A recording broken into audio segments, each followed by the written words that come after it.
Hello everyone. Today, my team Astra will explain you about the project we have been working on for the ATL Space Challenge 2021. So today, I, Ansh Gupta and Abhas Katyal of 11th C of Lovely Public Senior Secondary School are going to let you know about the project, the Moon Base, we have been working on for the past week. So the problem we have chosen is hello everyone my name is Abbas Satyal so basically the problem is that आजकल के time में जैसे कि आपको पता ही है कि astronauts जो हैं उनको उनका जो टाइम टू स्टे स्टे है स्पेस के अंदर वो around less than a week है। तो बेसिकली हमारा जो एक्सपेरिमेंट है वो बता इस प्रॉब्लम को सॉल्व करेगा। तो सॉल्यूशन बताएंगे हम।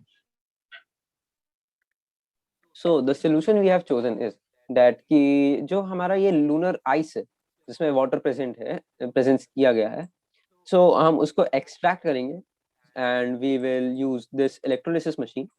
We will use the method of electrolysis so that we can break down that water into useful gases like hydrogen and oxygen.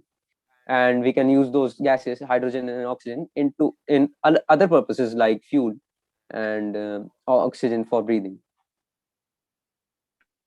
So basically हमें आपके सबके दिमाग में अभी यही क्वेश्चन चल रहा होगा कि इस चीज़ के लिए इलेक्ट्रिसिटी सप्लाई कहाँ से आएगी? तो हमारा बेसिक जो सॉल्यूशन है उसके अंदर जो इलेक्ट्रिसिटी सप्लाई है वो हमारी बेसिकली सोलर पैनल से आएगी। जैसा कि आप जानते ही हैं कि अर्थ रिवॉल्व करती है, साथ में मून भी रिवॉल्व भी करता है। तो उसके थ्रू हम लोग सनलाइट की जो एनर्जी है उसको हम इलेक्ट्रिसिटी में कन्वर्ट करेंगे थ्रू सोलर पैनल और उसको हम लोग यूज़ करेंगे अपने पूरे प्रोसेस में। तो हमारा मेन चीज़ जो फर्स्ट हमारा काम करेगी वो आएगा हमारा एक्सट्रैक्टर। एक्सट्रैक्टर के अंदर क्या होगा कि एक्सट्रैक्टर जो होगा वो हमारी लूनर आइस को एक्सट्रैक्ट करेगा, उसको वाटर में कन्वर्ट करेगा और फिर उसके बाद ये चीज़ जो पूरी होएगी ये सिर्फ़ एक्सट्रैक्टर का काम है। फिर उसके बाद हम लोग जो वाटर होगा वो जाएगा इलेक्ट्रोलिसिस मशीन के अंदर। जैसा कि आप देख सकते हैं आपको एक टरबाइन दिखेगा। उस ट वो जो टरबाइन है उसके थ्रू जब वाटर जाएगा तो सारी इम्प्योरिटीज़ हट जाएँगी और सारी इम्प्योरिटीज़ हट जाएँगी तो इलेक्ट्रोलिसिस करना आसान हो गया। तो इलेक्ट्रोलिसिस जैसे कि आप देख सकते हैं पीछे की तरफ एक बड़ा-सा टैंकर दिख रहा है आपको। उसके अंदर वाटर जितना भी हम लोग आइस के थ्रू होगा वो इम्प्योर हो जाएगा तो उसको हम लोग उसके अंदर स्टोर कर देंगे।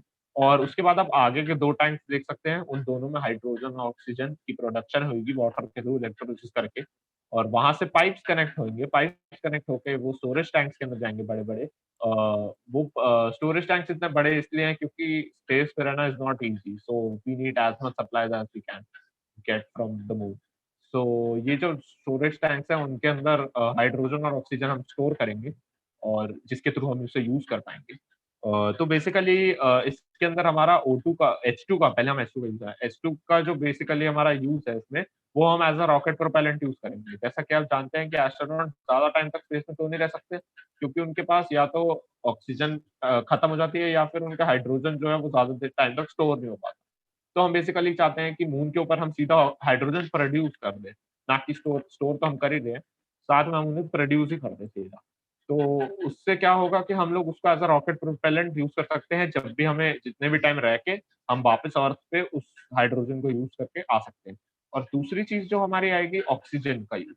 ऑक्सीजन का यूज़ बेसिकली देखो मेन पर्पस हमारा यही है कि जो भी एस्ट्रोनॉट जाएँगे उनको ऑक्सीजन की बहुत ज़्यादा ज़रूरत होगी।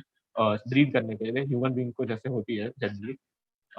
तो वो पहला यूज़ हो जाएगा हमारा ऑक्सीजन का for breathing purpose of the astronauts and the second main big reason would be the growth of the crops so that we can grow food also on the moon itself. So ये हमारा बहुत ज़्यादा important purpose हो सकता है क्योंकि I wish that someday or the another astronaut could survive around a month on the moon. So they would all need some food to live. और जैसा कि आप जानते हैं कि फूड बहुत बेसिक नेसेसिटी है ह्यूमन बीइंग की, तो उनको बहुत ज़्यादा ज़रूरत है उस फूड की। बाकी मैं चाहूँगा कि अंश एक्सप्लेन करें। Thank you, Bas, for explaining. So now we come to a habitat. So astronauts do need some space to live. So ये जो हमने habitat बनाया है, it has basic necessities like oxygen, as I was told, that oxygen is directly supplied from the tankers, and it also has high-tech antennas so that we can contact people on Earth and can share data with them. And it is also equipped with the solar panels that we told you about. So there is no need for extra supplies for electricity. And the last thing is the landers. So this lander is a type of VTOL lander, and that is vertical landing and takeoff. So this thing can take off vertically, and this can also take off horizontally. So this thing can be refueled with hydrogen, liquid hydrogen, and हम इसको use कर सकते हैं to stay in orbit and to bring precious metals with us on the earth. So the last thing I'll tell you about is thank you. So thank you guys for staying with us and watching our video. Thank you.